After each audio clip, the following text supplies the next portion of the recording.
Together, we will make America strong again. We will make America proud again. We will make America safe again. And yes, together, we will make America great again. Fogo e Fúria. Ver o mundo a partir da América. Viva Alexandre! Viva Ruben! Cá estamos nós outra vez, agora já todas as semanas. Já é uma imagem de marca isto, não é? É verdade, Viva somos Ruben, mal habituados, ou muito bem habituados, porque todas as semanas estamos cá para analisar a atualidade política norte-americana e hoje, Alexandre, vamos falar da vitória estrondosa de Donald Trump, que afinal não foi assim tão esmagadora como aparentemente possa ter parecido. Sim, depende dos indicadores e das expectativas, não é? Em relação às expectativas que havia antes da eleição, depende de que lado estamos nesta questão. Nós tentamos não estar no lado nenhum, mas sabemos que no lado do Partido Republicano, se calhar ainda hoje havia a ideia de que o Donald Trump estava dado como perdido. Isso não é verdade. As sondagens, como nos recordamos, davam um empate até ao último minuto do último voto. Portanto, claramente qualquer um dos dois podia ganhar e não seria uma grande surpresa como veio a acontecer a vitória do Trump. No entanto, estando em causa um candidato de um dos grandes partidos que tinha sido que foi alvo de 2 processos de destituição durante o seu primeiro mandato, que se tornou no primeiro presidente dos Estados Unidos em exercício, ou depois de ter saído da Casa Branca, a ser alvo de uma acusação criminal, que acabou por ter 4 acusações criminais, por ser condenado após um julgamento de 34 acusações criminais, ter sido também alvo de processos cíveis em que foi obrigado a pagar centenas de milhões de dólares por acusações de difamação e agressão sexual. E depois também, para terminar, ou não para terminar, mas pelo menos está os pontos altos, por ter, supostamente, e segundo uma das acusações criminais, liderado um plano para reverter os resultados da eleição presidencial de 2020, dificultando a transição de poder nos Estados Unidos, que é talvez a trave mestra daquela democracia. O facto de ele ter sido, de facto, reeleito não tem precedentes, não é? Não há nenhuma... aliás, o simples facto de ele ter sido reeleito depois de ter sido eleito uma vez e de ter perdido logo a seguir, só tinha acontecido uma vez na história dos Estados Unidos, no século XIX. Portanto, claro que, visto por este prisma, isto é algo sem precedentes. Uhum. Em qualquer dos casos, Alexandre, o que sabemos é que Trump fez questão de valorizar esta vitória como se fosse dono de um poder todo absoluto, como se fosse o todo-poderoso da América. Não tem poder absoluto, isso não é uma coisa que exista nos Estados Unidos, pelo menos até agora, mas porque há toda a questão dos checks and balances, como eles dizem, não é?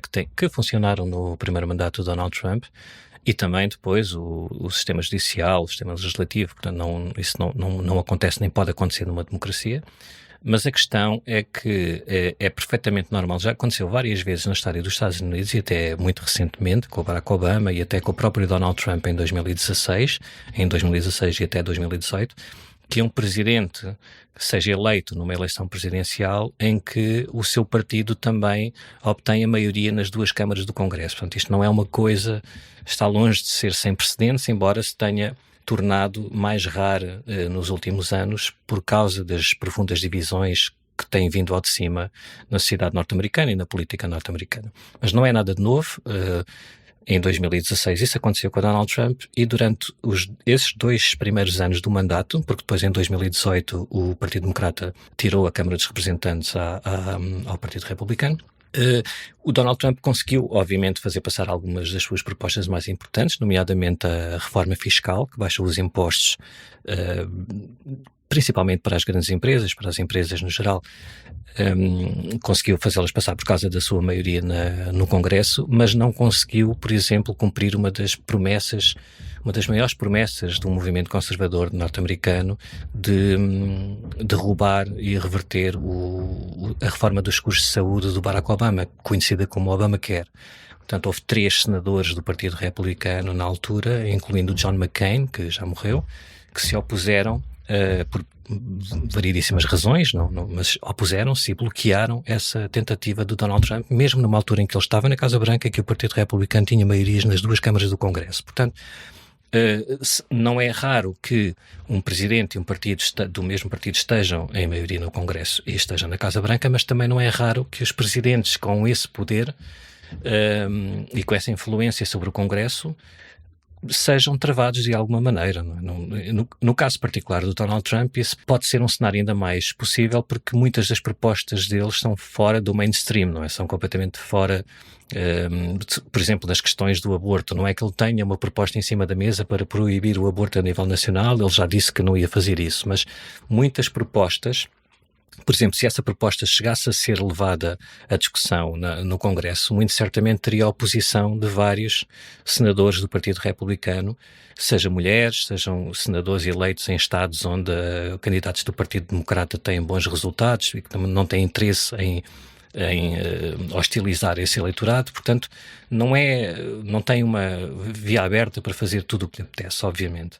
Claro que na última década, com a entrada na política e com a eleição de candidatos do Partido Republicano, principalmente na Câmara dos Representantes, mas também no Senado, mais leais a Donald Trump e que partilham os pontos de vista dele sobre o mundo e sobre os Estados Unidos, é mais difícil, ou se calhar o número de senadores, neste caso de congressistas do Partido Republicano dispostos a opor-se a Donald Trump, é menor do que acontecia em 2016.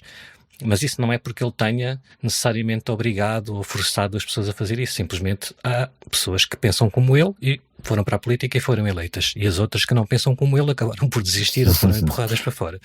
Portanto, isso é possível, mas também é possível que ele tenha alguns dissabores e algumas dificuldades em fazer aprovar pelo menos as medidas mais radicais. Então, Alexandre, na prática e em síntese, através dos números, que números são estes desta vitória de Donald Trump? Bom, ele obviamente que tem todo o interesse, como eu já vi escrito aí num jornal qualquer, que nenhum presidente eleito pega no microfone a seguir à declaração da vitória e vem dizer lamento, não tive um mandato assim muito forte e portanto vou fazer os possíveis, mas se calhar não vou conseguir fazer muita coisa e vamos ver o que é que se vai passar e tal. Claro que todos os presidentes eleitos têm toda a legitimidade para tentar fazer aprovar a sua agenda política.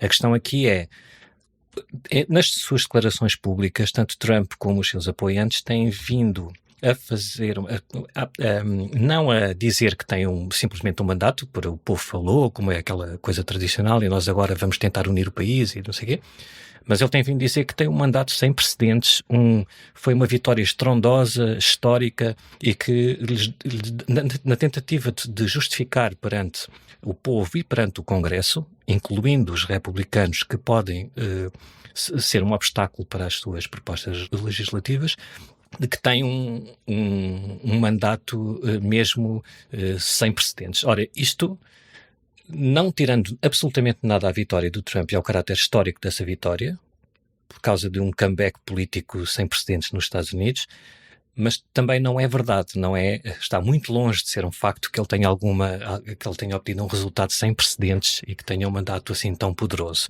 Só em comparação, este tipo de linguagem em relação ao poder dos mandatos dos presidentes eleitos nos Estados Unidos aplicam-se em vitórias como, por exemplo, do Ronald Reagan em 1984. Nessa altura, o Ronald Reagan venceu em 50 estados norte-americanos, venceu 49.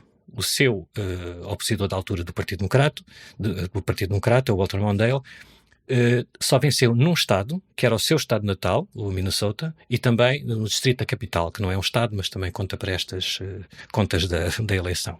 Portanto, com a diferença entre eles em termos de votação nacional foi 18,21 pontos percentuais.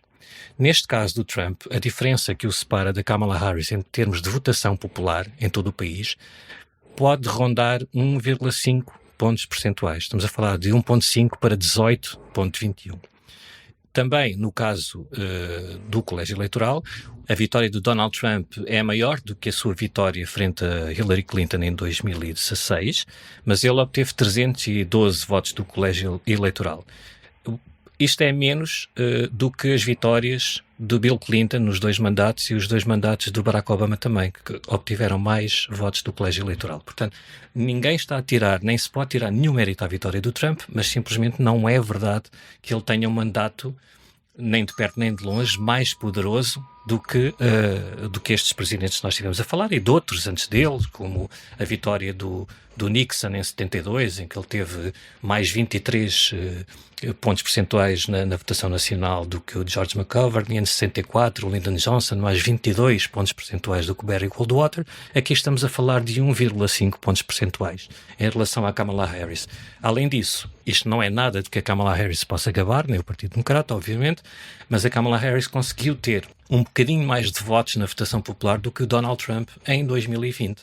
Portanto, nós estamos recordados que na altura o Joe Biden tinha sido o candidato presidencial com mais votos em todo o país de sempre, com mais de 81 milhões de votos, salvo erro, e o Donald Trump, na mesma eleição, embora perdendo, foi o segundo candidato com mais votos em toda a história dos Estados Unidos.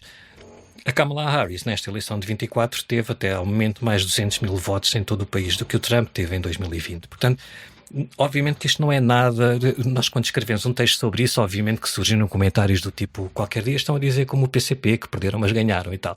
É tudo brincadeira, mas isto são duas coisas diferentes. Se o Donald Trump não tivesse saído da eleição a dizer que tem um mandato poderosíssimo, sem precedentes, para fazer tudo o que quer e que lhe apetece, ninguém estaria a fazer agora, a ligar estes números e a dizer que não é bem assim, ganhou, mas de facto, historicamente, está longe de ter um mandato assim tão poderoso, até porque a vitória na votação popular que o separa da Kamala Harris, os tais 1,5 pontos percentuais, é a menor diferença entre dois candidatos desde 1888. Portanto, há duas maneiras de ver esta eleição e esta vitória, toda a legitimidade, até por causa do contexto mais recente e do facto sem precedentes de ser um candidato acusado em tribunal e condenado e que liderou um golpe para tentar impedir a transição de poder e que ressuscitou e conseguiu voltar à Casa Branca.